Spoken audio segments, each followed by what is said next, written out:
हाय, मैं हूं Manish Sharma. Crime petrol के और एपिसोड्स के लिए लिव क्राइम को सब्सक्राइब करें और बेल आइकन दबाएं। नमस्कार, आदाब।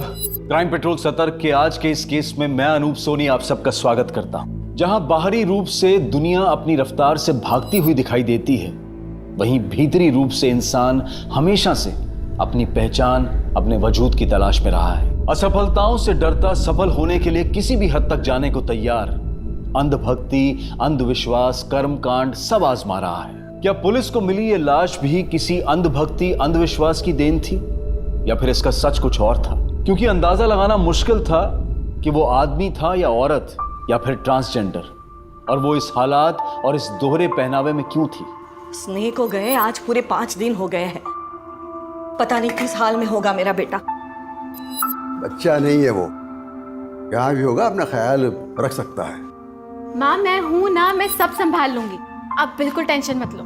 प्रीति, बेटा बेटा होता है, लड़का जो कर सकता है ना, लड़कियां नहीं कर सकती। क्या तुम जैसा बेटा वो थी वैसा बेटा मैं भी तो बन सकती हूँ ना। थी नहीं था, वो तुम्हारी बहन नहीं तुम्हारा भाई है। चले है बेटा बनने, दाल में कितना नमक डालना वो तो आता नहीं है, और चले है बेटा बनने। क्या हुआ तुम्हारी नौकरी का? हाँ, नहीं मिली ना, नहीं मिली ना अभी तक। मुझे 24 घंटे कोसने से आपकी प्रॉब्लम सॉल्व नहीं हो जाएगी, क्योंकि आपकी प्रॉब्लम आप खुद हो, और उसकी भी बेचारी की जिंदगी बर्बाद कर दी। जो चीज आपने की है ना उसके साथ, आपको यहाँ नहीं जेल में होनी चाहिए। प्रीति, मैं तो प्रार्थना करती हूँ कि वो इस नरक में कभी वापस ना आए, कभी वापस ना आए। प्रीति, हेलो रोहित। सर, कचरे में जो हमें बॉडी मिली थी, और मर्डर से पहले कोई सेक्सुअल हैरेसमेंट और रेप भी नहीं हुआ है। लेकिन सर, रिपोर्ट में एक नई बात सामने आई है। यकीन नहीं होता कि ऐसा कैसे हो सकता है। क्या उसके साथ इस हद तक की दरिंदगी की गई? जी सर, और डॉक्टर के मुताबिक ये सब उसके साथ तब हुआ होगा जब उसकी उम्र 7-8 साल की रही होगी। सर, शायद ये मर्डर का कारण ना हो, पर इतना पक्का है कि उसके साथ बहुत गलत हुआ होगा। क्या शायद यही मर्डर का कारण हो? कहीं कोई मिसिंग कंप्लेन? नहीं सर, कपड़ों से भी पता करने की कोशिश की, पर कोई बारकोड नहीं मिला। लोकल ब्रांड है, पता करना मुश्किल है। इसके पास फोन जरूर होगा। इसका फोटो सारी फोन कंपनीज पे भेजो और डिटेल पता करो। जी सर।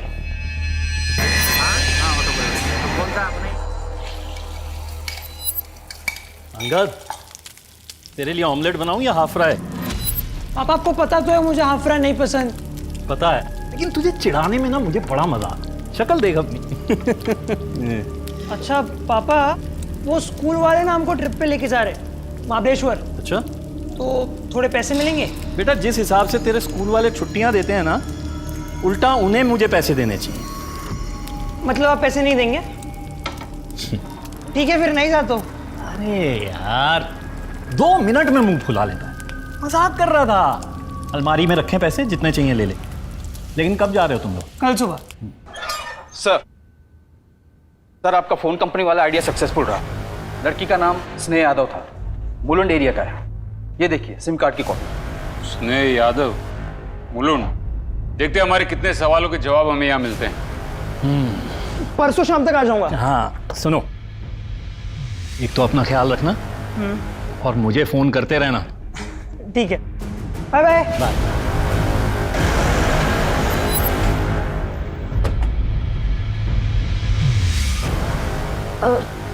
क्या हुआ साहब? आप स्नेह के माता पिता हैं? जी, पर ये क्यों पूछ रहे हैं आप लोग? स्नेह का किसी ने मर्डर कर दिया है।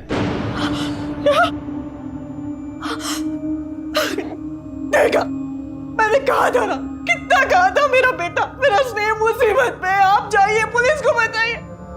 देखिए, हम आपका दुख समझ सकते हैं, लेकिन हमारे कुछ सवाल हैं जिनके जवाब आपको देने पड़ेंगे। स्नेह की पोस्टमार्टम रिपोर्ट के मुताबिक वो लड़का नहीं लड़की थी, और लड़की ही पैदा हुई थी, जबकि आप तो उसे बेटी नहीं बेटा कह रही हैं। क्योंकि साहब, हमारे लिए वो बेटा ही थी। हमारे गुरुजी की इच्छा थी कि हम उसे बेटी नहीं बेटा माने, और एक बेटे की तरह ही पाल पोस कर बड़ा कर। आज मैं दाल बनाऊंगी, चावल बनाऊंगी, रोटी बनाऊंगी और सब्जी भी। और आपके गुरुजी की ऐसी इच्छा क्यों थी? क्योंकि वो स्नेह का भला चाहते थे। उन्होंने हमें बताया कि स्नेह उसके पिछले जन्म में लड़का था, और अकस्मात मृत्यु की वजह से वो उस जन्म के काम पूरे नहीं कर पाया था ना, इसलिए इस जन्म में उसे लड़का बनकर ही वो सारे काम पूरे करने होंगे। क्या? हाँ इंस्पेक्टर साहब, इसी तरह से हमें भविष्य में संतान के रूप में पुत्र की प्राप्ति होगी। तो फिर हुई पुत्र प्राप्ति? नहीं, उसके बाद उसकी बहन प्रीति पैदा हुई। प्रीति कहाँ है इस वक्त? वो अपनी सहेली के यहाँ गई है। स्नेह की बॉडी जब हमें मिली तब उसके माथे पर सिंदूर और गले में मंगलसूत्र था, जबकि आप तो उसे अपना बेटा कह रही। अरे आप ये क्या बोल रहे हैं साहब, ऐसा मत कहिए, अनर्थ हो जाएगा। देखिए ना ये क्या हो रहा है, ये सब ये क्या बोल रहे हैं। यही क्या माँ बाप नहीं हैवान? अरे जिसे भगवान ने लड़की बनाया उसे जबरदस्ती लड़का बना रहे थे तुम। कितने साल की थी जब उसका ऑपरेशन करवाया? तब 8 साल की थी। तुम लोग जिसे जबरदस्ती बेटा बनाने की कोशिश कर रहे थे, उसने बिना बताए शादी कर, इसलिए उसका मर्डर कर दिया है ना? इंस्पेक्टर साहब, मैं तो अपने पैरों पर खड़ा तक नहीं हो सकता, मैं मर्डर करूंगा? स्नेह कुछ काम करती थी, कोई नौकरी वगैरह? हाँ सर, वो स्पीड अप कोरियर कंपनी में काम करता था। ये था करना बंद करो, समझे? आखिरी बार कब देखी थी वो? 5 दिन पहले। क्या हुआ बेटा, क्या हुआ? अरे स्नेह, ऐसे लड़का होकर लड़कियों की तरह रो रहा है। क्या हुआ? कुछ नहीं, वो दोस्तों के साथ थोड़ी अनबन हो गई थी। अगले दिन सुबह वो मुझे बोलकर निकली कि वो 3-4 दिन के लिए शहर से बाहर जा रही है। पर साहब, आपको पक्का यकीन है कि उसने शादी कर ली थी? पक्का तो नहीं, पर मंगलसूत्र और सिंदूर देखकर तो यही लगता है। प्रीति वापस आ जाए तो उसे पुलिस स्टेशन भेज देना क्वेश्चनिंग के लिए, और हाँ, जरूरत पड़ी तो हम फिर से आएंगे।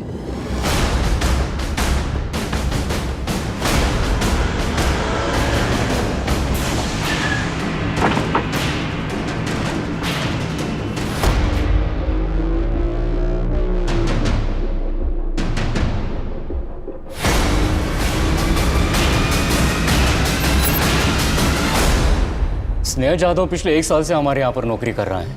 बहुत ही मेहनती और ईमानदारी लड़का है, पर पता नहीं पिछले 5 दिनों से कहाँ गायब है, ऑफिस ही नहीं आ रहा है। सबसे पहले स्नेह लड़का नहीं लड़की है, और उसका मर्डर हो चुका है, और उसकी लाश नवी मुंबई से मिली। क्या आप मुझे बता सकते कि वो नवी मुंबई क्यों गई थी? वहां की कोई डिलीवरी थी? मैं चेक करके बताता हूँ। नहीं सर, अभी मुंबई की कोई डिलीवरी नहीं है। तो उसका किसी के साथ कोई झगड़ा या ऑफिस में किसी के साथ कोई अनबन? जहां तक मेरी जानकारी ऐसा कुछ नहीं था सर। हाँ, पर हमारे ऑफिस में 2 डिलीवरी बॉय थे, रोहित कदम और सोनू कदम, दोनों कजिन्स हैं। उनसे काफी अच्छी दोस्ती थी स्नेहा की, हो सकता है उन्हें कुछ पता हो। बुलाई उन्हें? नहीं सर, अभी वो यहाँ पर नहीं है। मैंने 2 हफ्ते पहले ही दोनों को ही नौकरी से निकाल दिया था। ये दोनों पार्सल तुमने डिलीवर किए थे ना? उसमें फोन थे जिसके बदले कस्टमर को बर्तन साफ करने की साबुन मिली। अरे दांत क्या दिखा रहे हो? फोन कहाँ है बताओ। सर थोड़ा तमीज में। या दिन रात इसलिए मेहनत नहीं करते कि आप हम पे चोरी का इल्जाम लगाओगे? कुछ नहीं किया हम लोगों ने, ये कंपनी का झोल है। कंपनी का झोल है? हाँ, कंपनी का झोल है? पहले 2 कौड़ी के डिलीवरी बॉय मेरी कंपनी पे उंगली उठाएगा, मुझे तमीज सिखाएगा। साले मेरे जीवन पे हाथ डालेगा तू? तुझे सोनू, तू खड़ा मुंह क्या देख रहा है, कुछ बोलना। सर रोहित ने कुछ नहीं किया है सर। दोनों के दोनों अभी के अभी यहाँ से निकल जाओ, दोबारा अपनी शक्ल मत दिखाना। दिखाओ। भाई चल, तू क्या निकालेगा? तेरी कंपनी को लात मारता हूँ। भाग। चल चल चल। उसके 2 दिन बाद तक तो उसने ऑफिस आता रहा, और फिर वो भी गायब हो गया। फिर उसके 2 दिन बाद सोनू मुझसे मिलने आया और वो बोला कि सर फोन बदलने का आइडिया मेरा नहीं था, रोहित का था। आप चाहो तो उसे पुलिस में दे दो। मैं सच बोलने के लिए तैयार हूँ सर, लेकिन मुझे वापस नौकरी पे रख लीजिए सर। सर ये नौकरी मेरे लिए बहुत ज़रूरी है। अगर ये नौकरी मुझे नहीं मिली तो सर मैं भूखों मर जाऊंगा सर। एक बात बता, तो अपने भाई के खिलाफ गवाही देगा? हाँ सर, दूंगा सर। जो गलत है वो गलत है। तो मतलब सोनू अब भी यही काम करता है? बुलाइए उसे। सर वो अभी डिलीवरी करने के लिए गया है। ठीक है, वो वापस आ जाए तो उसे पुलिस स्टेशन भेज देना।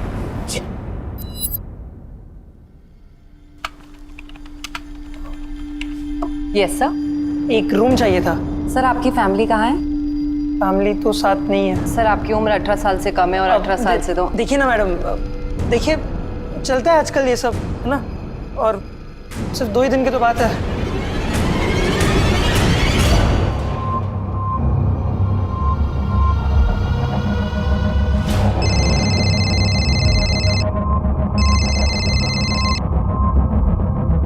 हेलो, हाँ पापा, मैं ठीक हूँ, पहुँच गया। हाँ, बहुत मजा आ रहा है, हम सब 2 साथ में ही हैं।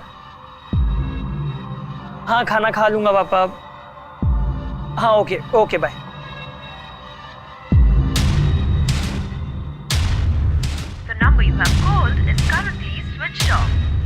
ये रोहित अपना फोन क्यों बंद करके बैठा है?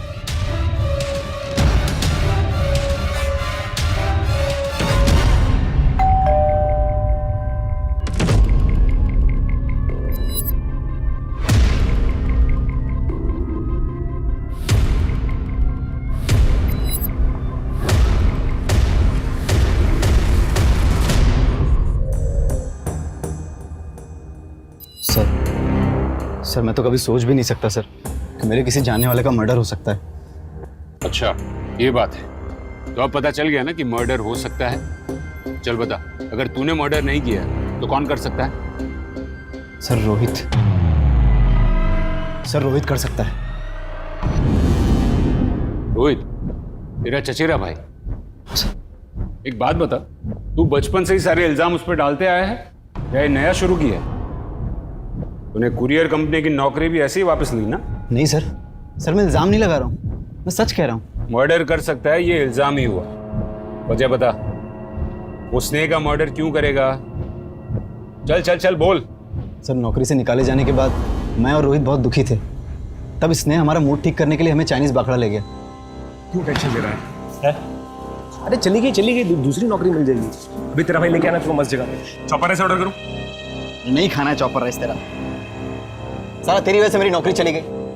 तुझे पता है ना, पूरे घर में कमाने वाला सिर्फ मैं हूँ। साला तेरे चक्कर में मैं भी फंस गया। सोच, अगर उसने पुलिस बुला ली होती तो। रो मत यार, बोला ना जरूरत थी पैसों की। और अगर उसे पुलिस बुलानी होती ना तो कब की बुला चुका होता। टेंशन मत ले, इससे बढ़िया नौकरी लेके दूंगा तेरे को। अरे यार, मैं मैनेजर से बात करूंगा ना, वो तुमको फिर से बुला लेगा। और तुम्हारे बिना तो मैं वहां काम करने का सोच भी नहीं सकता। मतलब तुम दोनों के बिना? अरे यार, मैं वहां काम करने जाऊं और तुम दोनों को वहां पे ना देखूं, ऐसा थोड़ी हो सकता है। अरे इतना इमोशनल होने की जरूरत नहीं है, मिल जाएगी नौकरी। एक काम कर, ये ले, जा चॉपर राइस ऑर्डर कर। रोहित, तुम्हें तो पता है कि मैं तुमसे कितना प्यार करती हूँ। मैं तुम्हारे बिना। तेरा दिमाग खराब हो गया? कुछ भी बके जा रही है? तुझमें ऐसे कौन से लड़कियों जैसे लक्षण है जो मैं तुझसे शादी करूं? लड़कियों जैसे मतलब? मैं लड़की हूँ रोहित। देख, मैं अच्छे से जानता हूँ कि तू क्या है और तू भी जानती कि तू क्या है, इसलिए फालतू के सपने देखना बंद कर दे। अरे सर उसके बाद क्या हुआ मुझे कुछ भी नहीं पता सर, क्योंकि उस दिन के बाद से मैं उन दोनों में से किसी से नहीं मिला। रोहित से भी नहीं? नहीं सर, ना मिला, ना बात हुई, ना उसने कभी मुझे कॉल किया। सर सच कहूँ तो मैं उससे मिलना चाहता भी नहीं, क्योंकि सर अगर उसे पता चला कि मैंने हाथ पैर जोड़कर नौकरी वापस ले ली है तो सर वो मुझे जान से मार देगा सर। ठीक है, तू जा सकता है, लेकिन सिर्फ यहाँ, शहर से बाहर नहीं। जी सर।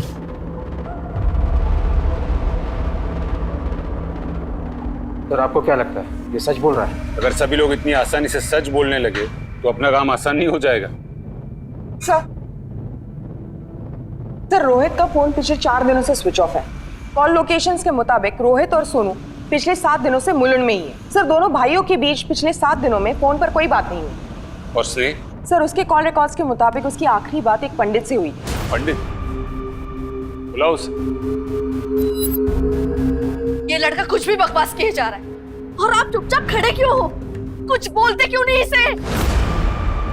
साहब आपने मुझे यहाँ क्यों बुलाया? क्योंकि 15 जुलाई की शाम को 6:30 बजे उसने मुझे फोन इसीलिए किया था क्योंकि उसे शादी करवानी थी।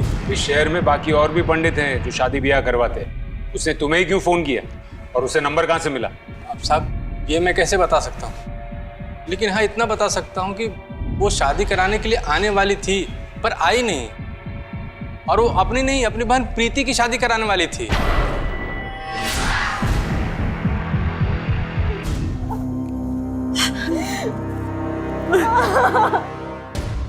तू है कौन ये बकवास करने वाला कि तू मेरा बेटा है? हाँ? लेकिन मेरी अरे बात... क्या का पापा, अगर दोबारा ये बकवास की ना तो पुलिस में दे दूंगा। पापा लेकिन मेरी... जब पापा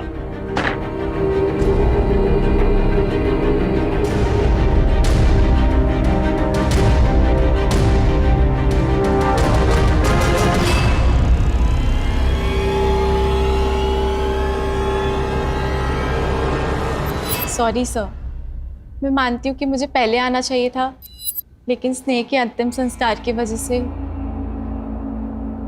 अच्छा एक बात बताओ, तुम दोनों बहनों का रिश्ता कैसा था? उसमें बनती थी या? वैसे तो रिश्ता बहनों जैसा ही होना चाहिए था, लेकिन जिस तरह से मेरे बाप ने उसे पाला पोसा, मुझे कभी समझ में ही नहीं आया कि वो मेरा भाई था या मेरी बहन। यहाँ तक कि हर साल मेरी माँ ने मुझसे स्नेह को राखी तक बंधवाई।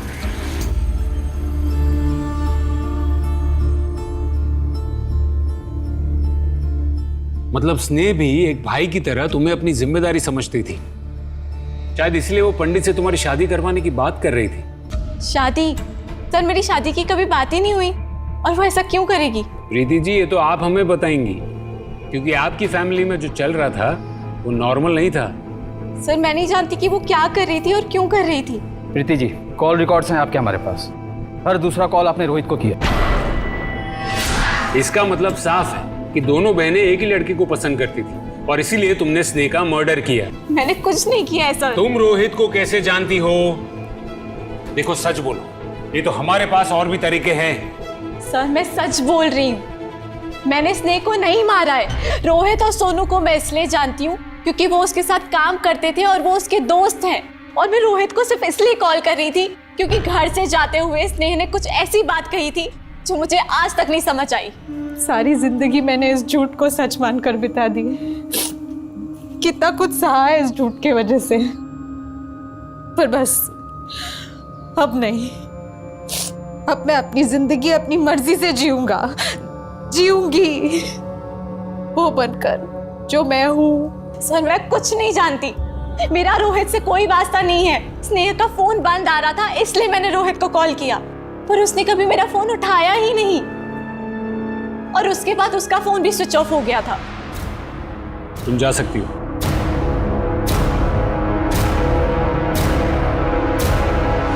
देखो मैं अच्छी तरह जानता हूँ आप ही मेरे पापा हो, और आपको भी बात पता है कि मैं आपका बेटा हूँ। मुझे इस तरह इग्नोर नहीं कर सकते आप। वो तो गए तेरा नाटक, अब जो भी बात होगी तेरी फैमिली के सामने होगी। हाँ? मेरी बची बसाई जिंदगी बर्बाद करना चाहता है? नहीं पापा। हाँ? तेरे बाप से बात करूंगा, किसकी औलाद है? चल नहीं रुको रुको। अभी क्या हुआ? अभी हो गया सारा नाटक, चल उसके सामने बात करूंगा तेरे से। चल चल।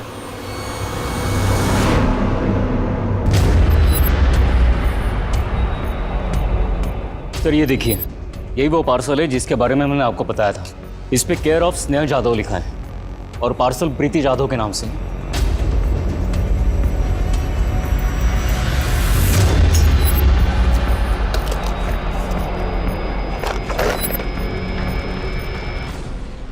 सर मुझे नहीं पता ये सब क्या है। मैं नहीं जानती कि ये पार्सल किसने भेजा है। देखो प्रीति, तुम फिर से झूठ बोल रही हो। सर मैं सच कह रही हूँ, मैं नहीं जानती कि ये पार्सल किसने भेजा है और क्यों भेजा है। रात भर हवालात में रखो, सुबह तक सब सच बोलेगी। सर आप मेरी बात मानिए, मैं सच कह रही हूँ। गुप्ता, ज्वेलरी भेजने वाले का एड्रेस फेक है, लेकिन ज्वेलर तो असली होगा ना। पता करो कि ये कहाँ से खरीदी गई है। इस केस में मिलता हर क्लू हमें डेड एंड पर लेकर आता है। ऐसे हाथ पे हाथ धरे बैठे रहोगे क्या? मेरा बेटा मर गया, उसका खून हो गया है, और मेरी बेटी उसके भाई के ही खून के इल्जाम में जेल में। कुछ सुनाई नहीं देता क्या तुम्हें?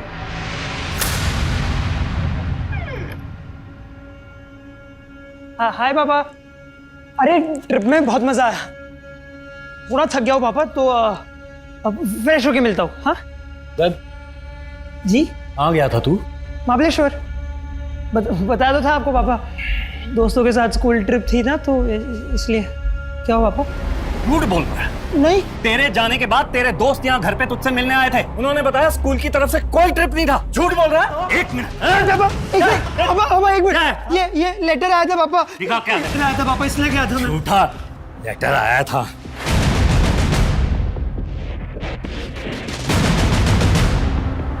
सॉरी पापा। मेरी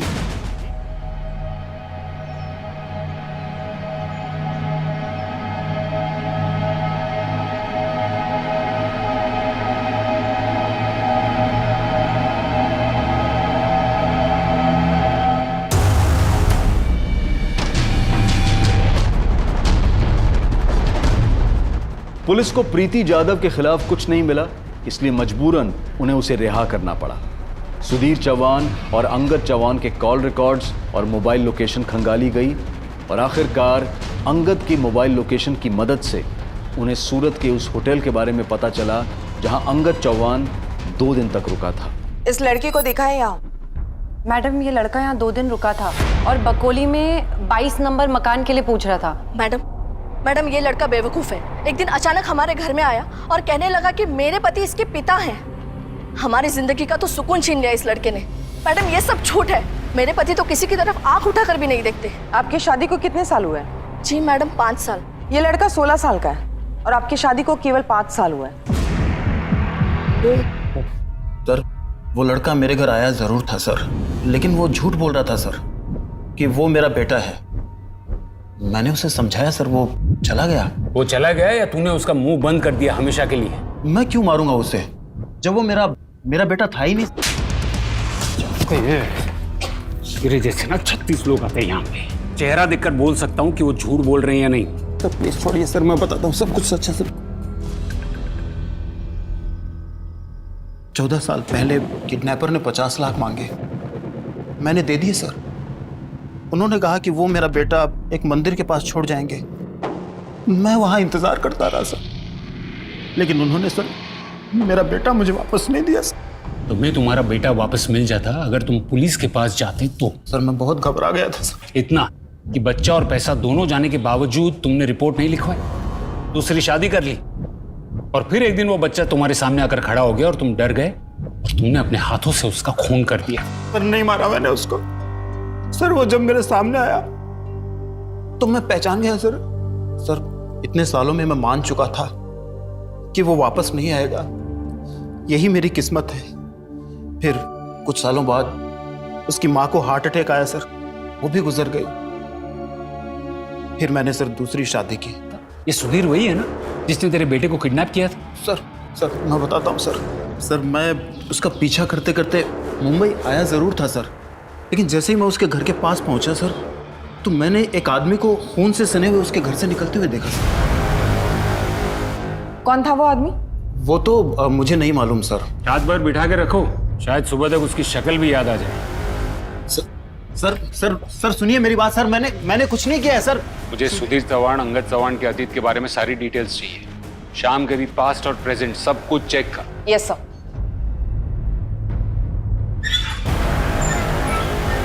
सर। सर प्रीति के नाम आए पार्सल में जो ज्वेलरी थी वो माटुंगा के श्याम ज्वेलर के यहाँ से खरीदी गई। उसने गहने पहचान लिए और गहने खरीदने वाला और कोई नहीं बल्कि रोहित ही है। फिर ये रोहित है कहाँ? न रोहित हमें मिल रहा है, न रोहित और प्रीति के बीच का कोई कनेक्शन। और वो अभी यही कह रही है कि उसके और रोहित के बीच में कुछ भी नहीं है। फिर ये रोहित ने ज्वेलरी खरीदी किसके लिए और फिर वो गायब क्यों हो गया? क्या गुप्ता कहीं ऐसा तो नहीं कि कोई तीसरा है जो हमें जानबूझकर गुमराह करने की कोशिश कर रहा है? अपने खबरियों को काम पर लगाओ, जो किसी भी हाल में रोहित चाहिए। सर 20 साल पहले जिस डॉक्टर ने इलीगल तरीके से दादर जेल में पिछले 3 साल से सजा काट रहा है, ऐसे इलीगल ऑपरेशन के चार्जेस में। जब हमने उससे बात की तो पता चला कि इसने का असली बाप विष्णु यादव नहीं है। तो कौन है? सुधीर चौहान। क्या? हाँ सर, और हमने सुधीर चौहान का कॉल रिकॉर्ड्स निकलवाए। ये देखिए उसके कॉल रिकॉर्ड्स। जब हमने चेक किए तो क्या नहीं। नमस्ते आंटी। नमस्ते अंकल। मैं सोनू, रोहित का भाई। मैं रोहित और इसने एक ही कंपनी में काम करते थे। इसने मेरा बहुत अच्छा दोस्त था। तो मैं बस पूछने आया था कि पुलिस ने आप लोगों को कुछ बताया किसने मारा स्नेह को? नहीं। मेरी फैमिली रोहित को लेकर बहुत परेशान है। पता नहीं कहाँ चला गया है, कहाँ गायब है।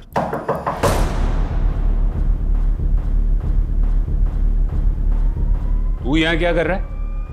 सर मैं बस हालचाल पूछने आया था। मैं निकल ही रहा हूँ सर।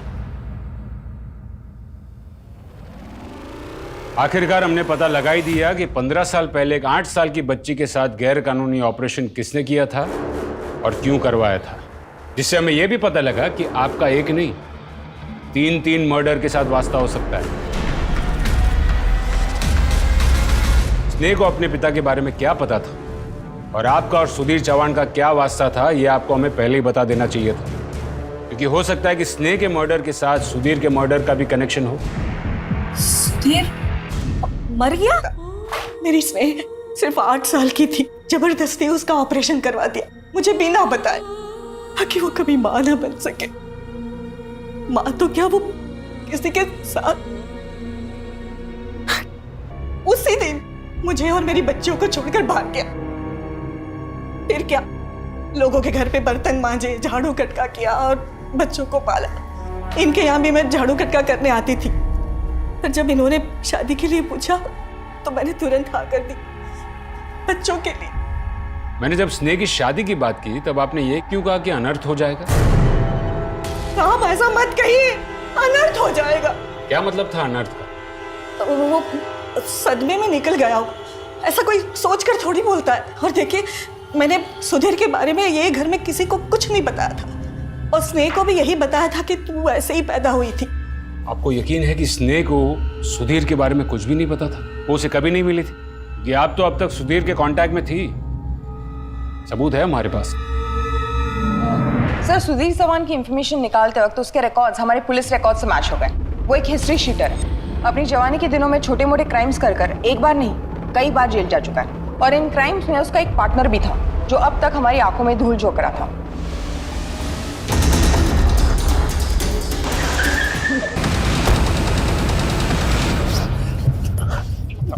अरे सर आप मुझे ये यहाँ क्यों लेकर आए? मैंने तो आपकी इतनी मदद की थी। पूरी मदद नहीं की थी, पूरा सच नहीं बोला था। जैसे कि स्नेह के बाप के साथ तूने ऐसा किया क्यों? कैसे मारा उसे? क्यों मारा उन दोनों को? तूने स्नेह को पहले इसलिए मार दिया ना ताकि तेरे प्लान के बारे में किसी को पता ना चले। मैंने स्नेह को नहीं मारा है सर।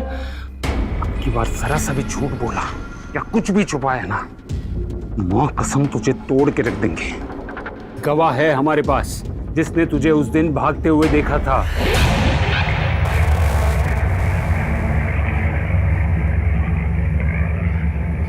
ये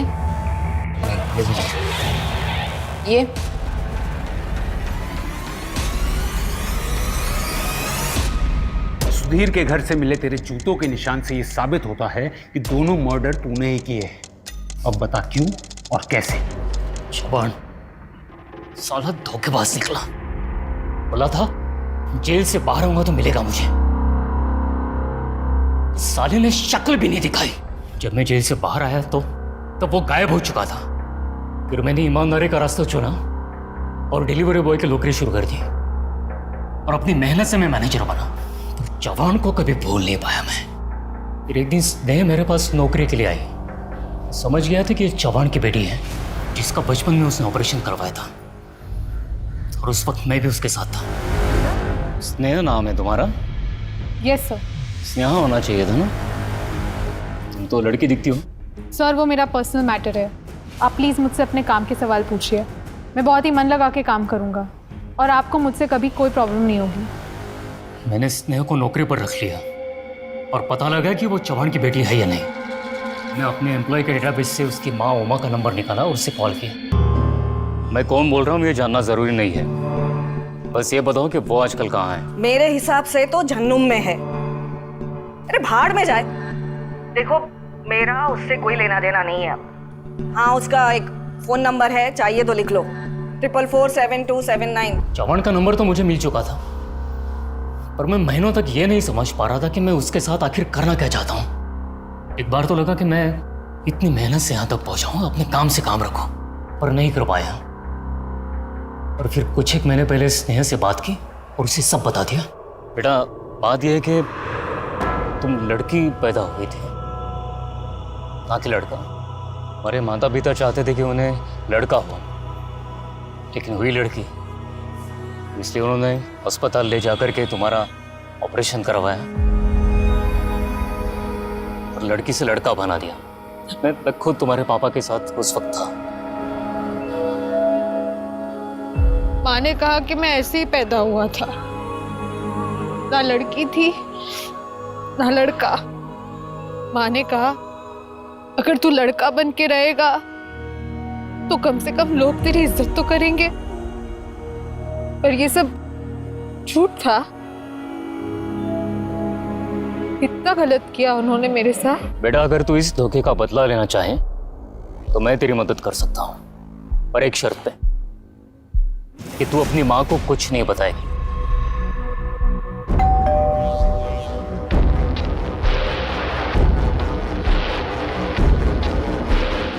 सर, आपका पार्सल। अरे अंगद। जी पापा। तुम्हारा पार्सल आया भाई। आया। साइन दो। ये लो, साइन कर लो, ले लो। अंगद, ये तुम्हारा असली बाप नहीं है। तुम्हारा असली बाप सूरत में, उसका नाम श्याम सिंह है। नीचे उसका एड्रेस है सूरत का। अगर तुम्हें कोई शक है या कुछ पूछना हो तो मुझे इस नंबर पे फ़ोन करो, 4488221212। जवान बहुत चालाक आदमी था, मैं जानता था बहुत जल्दी उसे सब पता चल जाएगा और वो मुझ तक पहुंच जाएगा। तो मैं भी यही चाहता था। फिर उस रात जब उसने मुझे फ़ोन किया तो मैं पूरी तैयारी के साथ उसके यहाँ पर पहुंचा।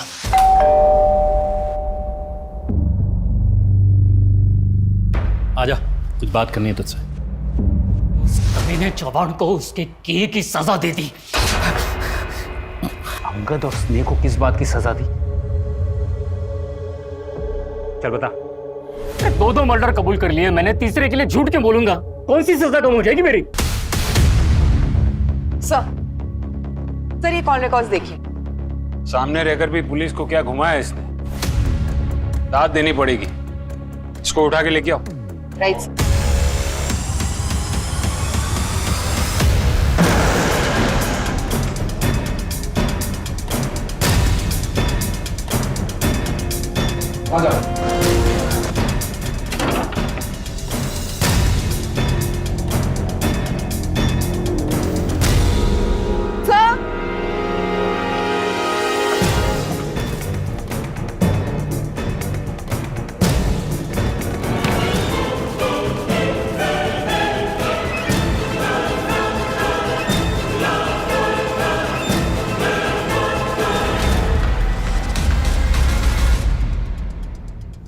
उसकी वजह से मैंने मेरा पहला पति खो दिया, लोगों की गालियां सुनी, क्या क्या नहीं सहा।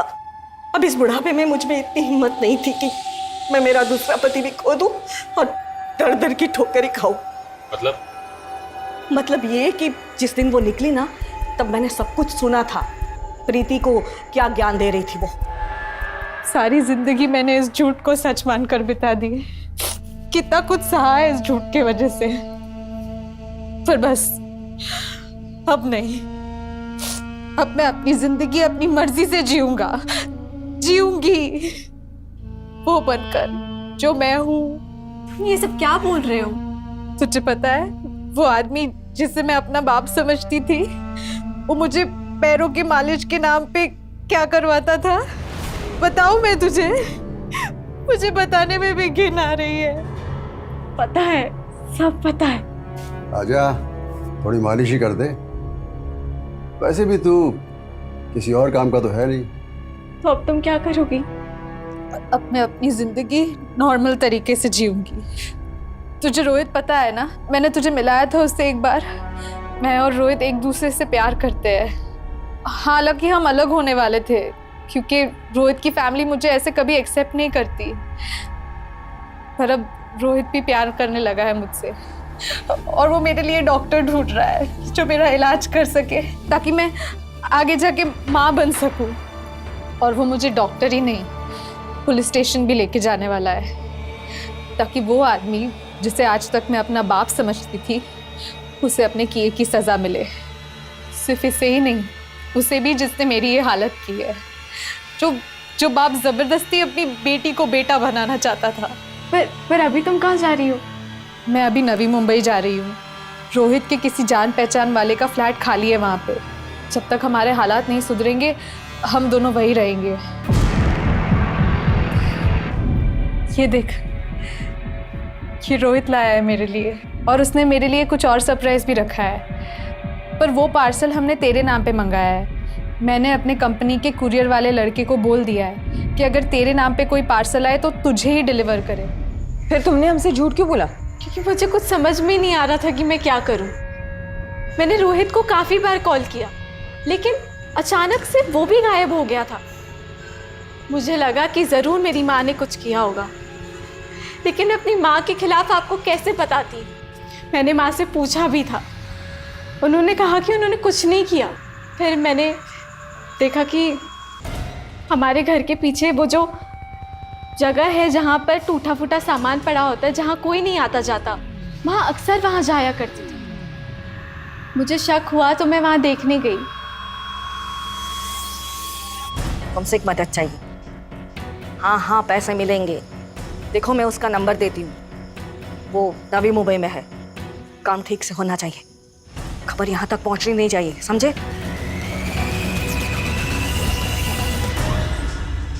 क्यों मिलना चाहते थे मुझसे, और क्या जानते हो विष्णु जाधव के बारे में? बताता हूँ। मैडम वहां पर एक आदमी की लाश पड़ी है।